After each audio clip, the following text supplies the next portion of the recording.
Mas vamos começar então falando de COP30. Vocês estiveram lá, Renato Sim. e... Fala você, senão ele vai reclamar que ele não fala nos podcasts. Não, é porque eu falei pro Arthur que ele é conhecido como o Fausto Silva do MBL. porque é o meu tamanho dele. Todo mundo. Ele corta todo mundo, entendeu? Aí eu assisti ontem um podcast dele, cara, ele não deixou o cara falar, mano. Então vamos lá. Entendeu? Vale então, Renato.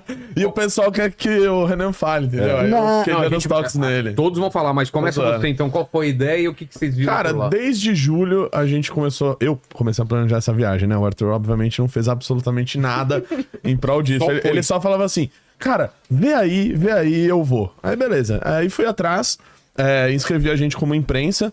E como é um evento da ONU, cara, tinha uma documentação muito grande. Aí ficava indo, voltando, documentação, aí tinha que mandar outra coisa. E, enfim, no final das contas a gente conseguiu estar ali com a credencial de imprensa e fomos fazer a viagem.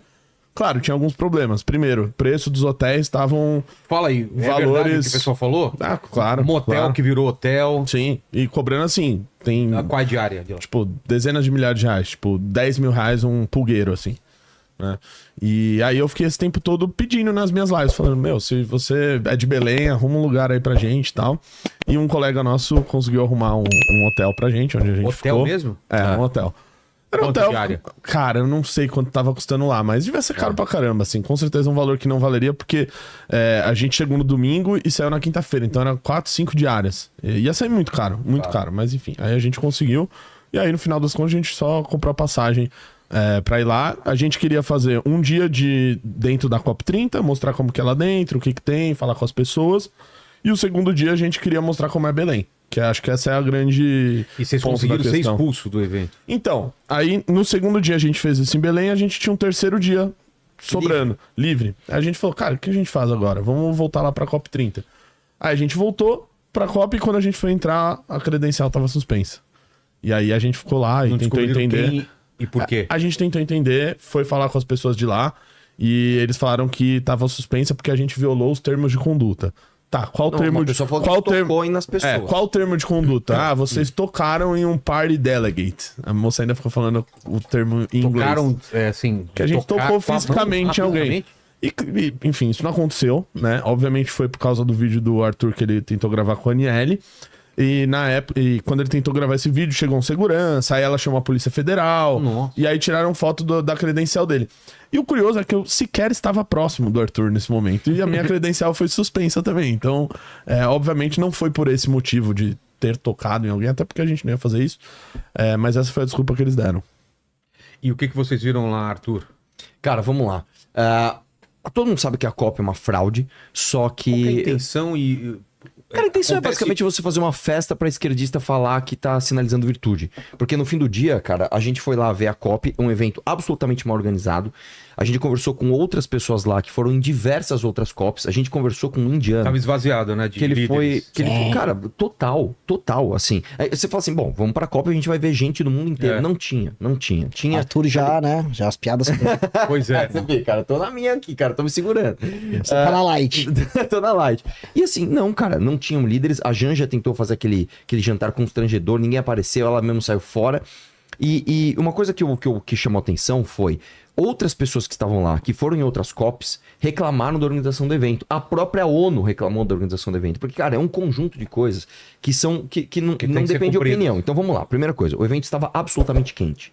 Falei com o cara lá e falou, meu irmão, eu sou de Bangladesh. Eu fui na COP do Catar. Eu fui na COP do... De onde que ele foi? Ele falou, O Bangladesh, pra ter uma ideia, é o país com mais poluição do mundo. Aquele que assim, é lotado de pessoas. E o cara tava achando lá muito quente e muito tumultuado. Muito tumultuado. O Aí ele falou Bangladesh que ele- tava de boa Ele pra falou ele. que ele foi na COP do Catar e a COP do Catar muito melhor organizada. Tem E olha, a outra- COP do Azerbaijão. Essa que ele falou. Nossa, tava Azerbaijão. melhor. Perdemos Copa pro do Azerbaijão. Perdemos A pro gente, Azerbaijão é Azerbaijão. um baita país, tá? Não, mas então, aí ele falou, cara, fui na Copa do Azerbaijão, cara, muito melhor do que isso daqui. Onde que a gente encontrou esse cara? Olha só, nós fomos comer, já era o quê? 1h40, 1h50, a gente esperou o horário de pico do almoço, que era até pra pegar a movimentação e conversar com as pessoas. Fomos comer, a gente pegou 1h30 de fila. Essa é a parte que mais me doeu. 1h30. Tinham 2 restaurantes, Vilela. Um restaurante de comida normal e um Bob's. 1h30 de fila pra chegar na minha vez, o cara falou assim, acabaram os pratos. Putz. Você tá de brincadeira, cara? Você nem avisou a galera. Aí, não, eu vou fazer o seguinte, eu vou pegar um resto aqui, ele falou isso, tá filmado. Eu vou pegar um resto, vou ver se junta aí um peixe com um pouquinho de arroz, você compra. Beleza. Sabe o que eu tô pagando nesse resto de peixe com um pouquinho de arroz? R$130. R$130, 1h30 de fila, e as pessoas que estavam atrás de mim não tiveram como comer. Beleza, pega a bandeja, não tem onde comer, cara, não tinha onde sentar. Aí sentei na mesa desse cara, falei, eu posso sentar aqui? Pode. Sentei lá, conversei com ele. Aí tinham 2 russas do meu lado aqui, perguntei pra elas também. Puta calor, Só puta um parênteses, horroroso. É um evento de tipo 15 mil, 20 mil pessoas. Tinha 2 restaurantes. Cara, é absurdo. Aí olha só, Vilela. Chove, lá é um lugar que chove todos os dias, tá? Tem até horário pra chover. Exatamente, a tal da chuva das 6. Lá chove todos os dias. O que você acha que aconteceu? Estourou o vazamento. Sim. Cara, como é que pode? Aí, olha só. Os caras, o que já é uma contradição por si só, os caras tinham um parque de geradores a diesel, e aí a fumaça desse parque de geradores a diesel começou a invadir a sala de imprensa. Cara, assim, é uma coisa atrás da outra. Aí teve uma invasão de índio. Então, os índios invadiram, cara. Como é que você explica isso pro gringo? Aí, você vai nos painéis, porque como começou a chover, o barulho da chuva era tão grande que você não ouvia o que a pessoa tava falando. Então, assim, é um festival de desorganização. E aí você ia perguntar pras pessoas, cara, o que você achou? As pessoas, cara, isso aqui tá mal organizado, isso aqui tá mal organizado. E, novamente, a própria ONU deu bronca nos caras, velho. Então, você vai falar o quê, bicho? E mais uma coisa também, foi um evento sem nenhuma importância global. Não veio nenhuma liderança dos BRICS, que o Brasil é praticamente o porta-voz dos BRICS, não veio. A China mandou o sub do sub do sub, né? O da Índia também não veio, o Modi. Não veio praticamente ninguém. O presidente da Etiópia, ele deu um discurso falando que, cara, não faz sentido os países africanos irem pro evento desse, enquanto na África tem 600 milhões de pessoas sem energia elétrica. Então, cara, ninguém.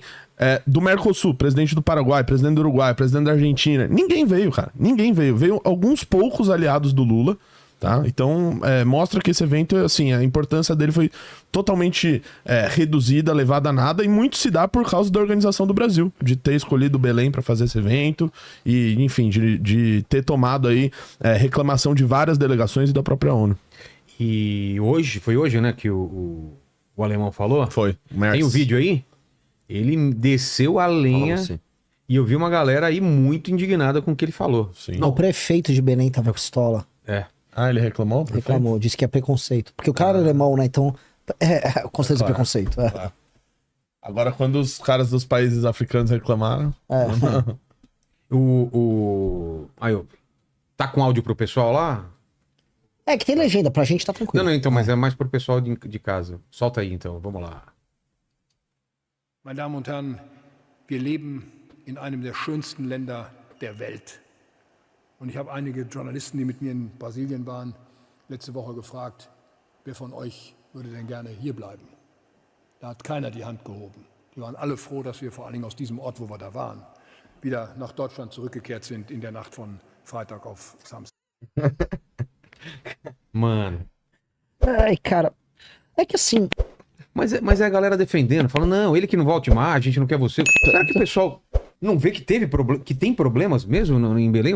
Cara, a gente só vê que não tem saneamento básico, vê uma cidade totalmente entregue, putz, a pobreza, a violência. Os caras desmataram lá pra fazer a estrada, o Trump meteu o pau, né? A gente foi lá também. É que a real, vamos colocar aqui, e essa é a real que nós brasileiros temos que ligar. As cidades do Brasil são muito feias. E eu falo isso como pré-candidato a presidente.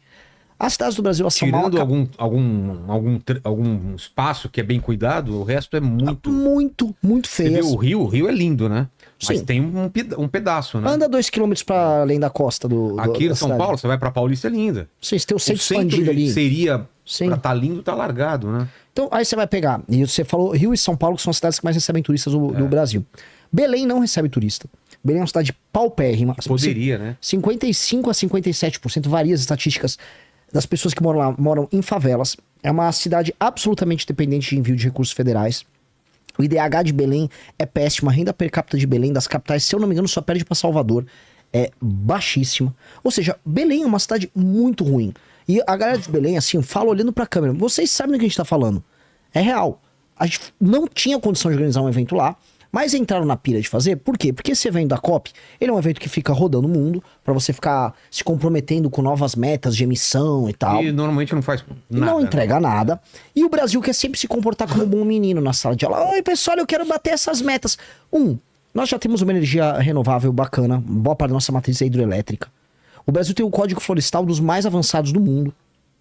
Então o Brasil, ele tá assim, com moral no jogo. Ele não precisa ficar, ei, por favor, olhem pra mim, quero cumprir mais metas de emissão de carbono. Não, o Brasil tem que se desenvolver, a gente é muito pobre.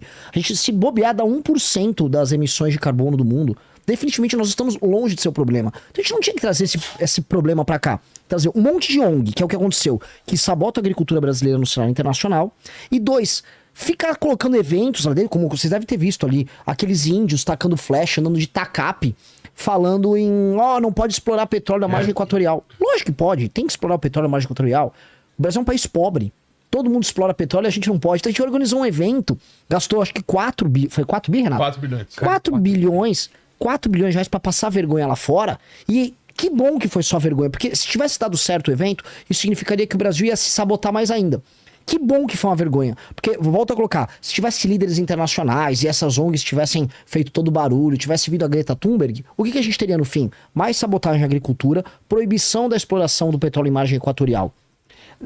Assim, ironicamente, pode ser que essa COP tenha sido um sucesso. Esse é o ponto que eu vou colocar. Ela foi um desastre tão grande do ponto de vista organizacional e, assim, do ponto de vista político, que só vai ficar a fama de, tipo, nossa, que piada, esse lugar é uma desgraça, esse evento é uma porcaria. E pelo menos eles não passaram nada que pudesse atrapalhar a agricultura e a exploração de petróleo no Brasil. Assim, a agenda das ONGs, a agenda ambientalista no Brasil, ela foi pro saco, graças a Deus. Então, que bom. A gente tem que pegar aquela procissão do Curupira que rolou ali, com aqueles bichos andando. Pô, meu, que bom que terminou naquilo, cara. Aquilo foi a gente saiu no lucro. Os 4 bi, assim, estão saindo de graça. Imagina se fosse um baita evento. Leonardo DiCaprio e Greta Thunberg impondo sanções aqui no Brasil contra a agricultura. Isso poderia acontecer, era o sonho dos caras. E você viu esses 4 bi lá?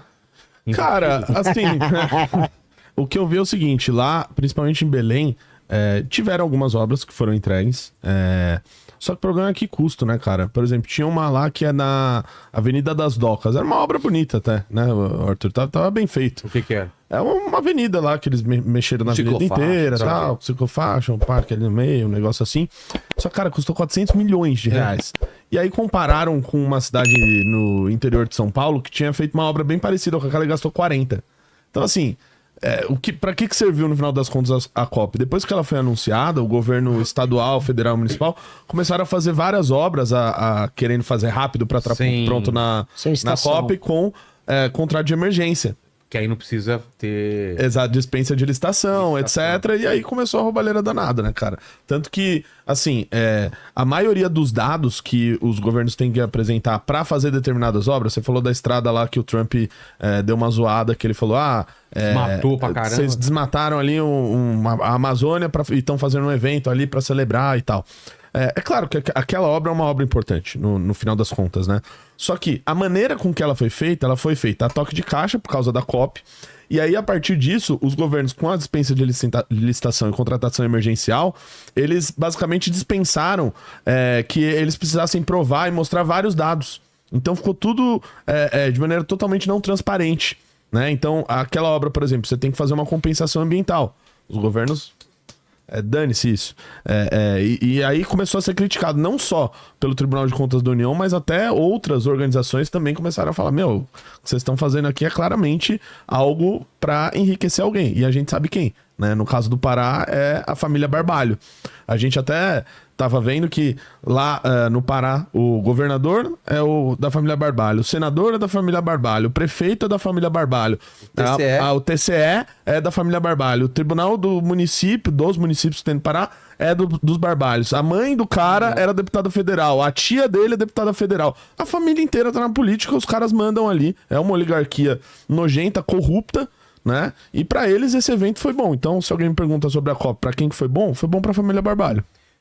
Isso não é só de lá, mas como que essas famílias elas se perpetuam no poder, sendo que todo mundo vê que estão cada vez mais pobres, mais miseráveis? Como que consegue ganhar a eleição? É o método político brasileiro. No Brasil, a gente fica muito preso na briga direita e esquerda. E lógico, a esquerda é nossa adversária. Clássica. Mas o grande problema histórico do Brasil é o que a gente chama de centrão. O Barbalho faz parte, vamos dizer, é o que a gente pode chamar de família oligárquica daquilo que se convenciona chamar de centrão. A política para eles é só uma forma de ficar repetindo esses ciclos. E quais são os ciclos? Coloca um monte de vereador, coloca um monte de prefeito, elege os deputados mandam emendas pra esses caras, você desvia um pedaço de emenda, com o dinheiro desviado você compra a voto da galera, e a galera vende o voto, porque o povo, nunca se esqueçam, o povo nunca é só vítima. O povo, em grande medida, é cúmplice no negócio. Se alguém tá vendendo o voto, o outro compra. Se eu tô comprando é porque alguém vai vender. Então a população vende o voto também pra esses caras. A população nem consegue avaliar se o governo do cara é bom ou ruim. Em geral, a população vê, teve show do Wesley Safadão? Teve. Ah, então beleza, pô, tá bom o governo. Tá legal. Eu tava vendo, tem uma cidade no Maranhão agora, uma porcaria a cidade, chama Bacabal. Com todo respeito ao pessoal de Bacabal. Cidade, índices horríveis e praticamente tudo, e o prefeito, ele é conhecido por comprar voto. Tem vídeo dele, da turma dele comprando voto. O prefeito de Bacabal agora vai lançar uma espécie de um telão, vai fazer um evento agora enorme pra final Flamengo e Palmeiras. A maior parte do recurso que vai pra Bacabal é coisa de 400 milhões por ano, quase 400 milhões, são recursos federais para sustentar a cidade. Eles só arrecadam 35 milhões de reais por ano. Uma cidade de 100 mil habitantes. É nada em termos de arrecadação. Ou seja, é uma cidade que é baseada no quê? Compra de voto. E a pessoa avalia se o cara é bom, se ele faz um show bom, se organizou agora um evento do Palmeiras versus Flamengo. No fim do dia, o que acontece? Boa parte daquilo que a gente chama de política no Brasil é a repetição desse ciclo. Esse ciclo acontece em todos os lugares. E uma das coisas que a gente montou um partido pra gente enfrentar esse ciclo. Esse ciclo é o ciclo que torna o Brasil um lugar muito pobre. E você tem esse ciclo acontecendo com maior intensidade no Nordeste e no Norte. Então você vê essa família Barbalho, eles fazem isso com o Pará, e não é de hoje, é de muito tempo. Todos os índices do Pará são uma porcaria. O Pará vive de repasse do governo federal. A população continua votando neles porque vende o voto, ou tá nesse esquema de influência, cargos e tal. E quem, vamos dizer, vê que a vida não tá ruim, se muda. Aí você tem hoje o Pará, ele é o 4º estado que mais manda migrantes para outros estados do Brasil. Então olha que paradoxal, as pessoas reelegem as mesmas pessoas, colocam as mesmas pessoas nessas mesmas posições, a vida não melhora, eventos corruptos acontecem, os escândalos de corrupção se repetem, e mesmo votando nele, a população fala, não, acho que eu vou para Santa Catarina. Aí você tem um monte de paraense agora indo pra Santa Catarina, e nada contra procurar uma vida melhor. Mas por quê? Por que isso está acontecendo? Por que as pessoas votam nos mesmos caras e não querem viver as consequências do próprio voto? Mesma coisa na Bahia. É uma coisa meio esquizofrênica, meio maluca. Mas acontece, né? Então a Bahia tá entregue para as mesmas famílias. Pará, Alagoas. Alagoas é o pior estado do Brasil. E Alagoas tá dividido com a família do Lira, do Calheiros e ainda tinha os Collor, né? Então. Você vai ver, é um combo.